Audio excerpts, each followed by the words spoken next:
want to check that the cap is tight. I want to look at the bands on the tank to make sure that the tank is secure and looking for any fuel leaks underneath the tank. My clearance lights or marker lights on the side are clean and not broken. My reflectors are clean and not broken.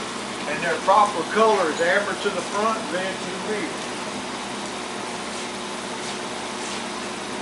Rear tires.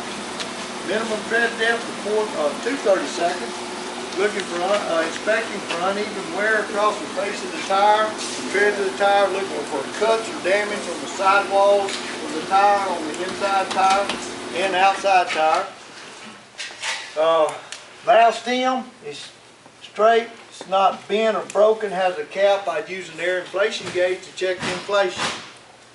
My rim, looking for cracks, dents, welding repairs, any damage to the bead of the rim.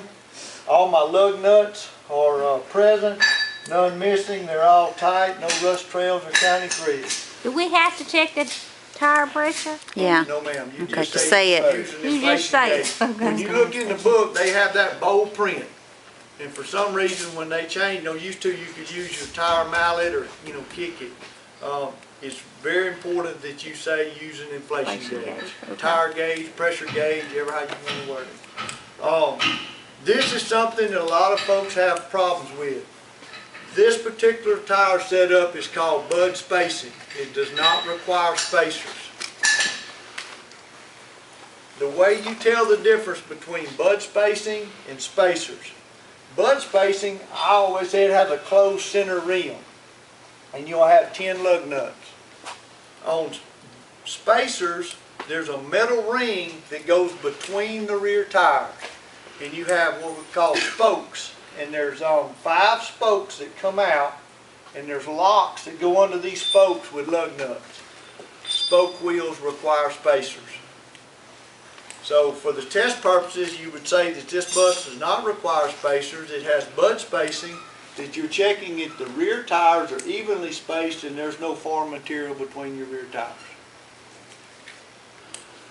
The tires, the rims, the lug nuts, the rear brakes, the rear suspension is identical to the front. You're going to say the same thing over again.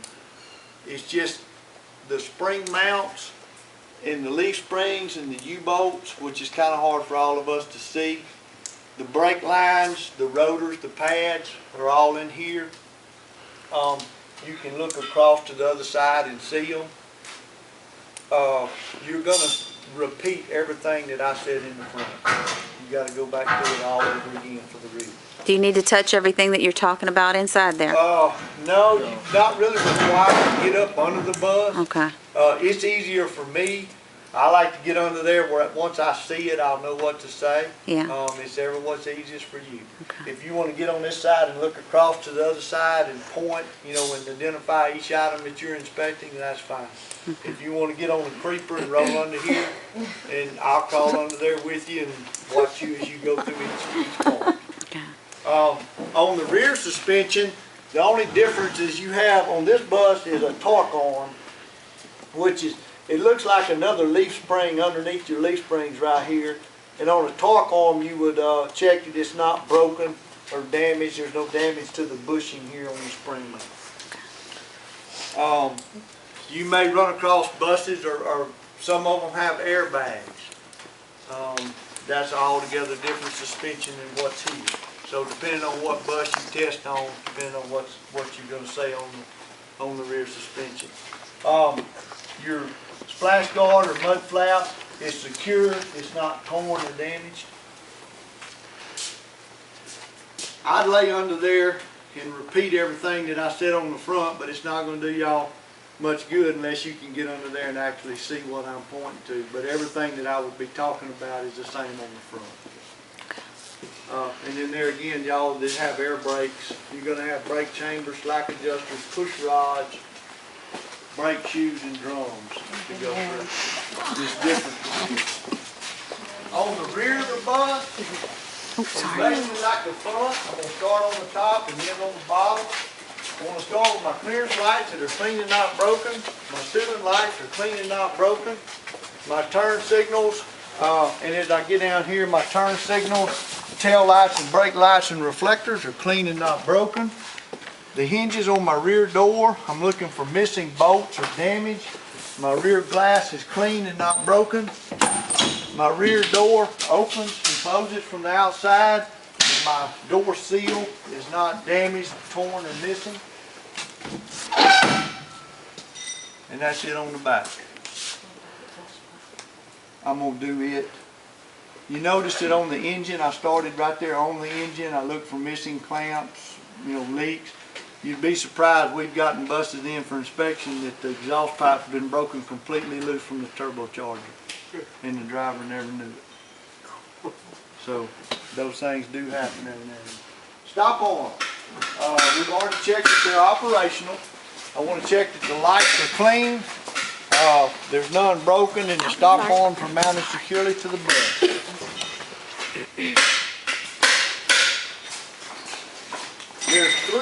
There's three items under here that I'm going to check, and I don't know, it's going to be kind of difficult for everybody. Maybe y'all can, those of y'all that can't see can hear me.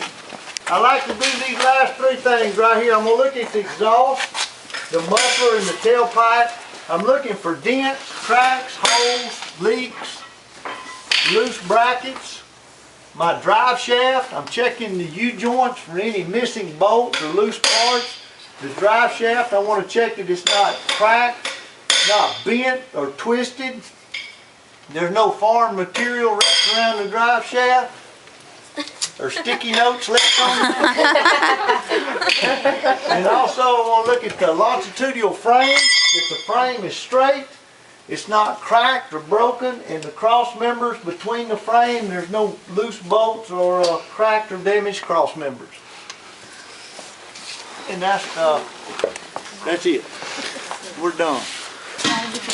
Now we get to drive. Now we get to drive.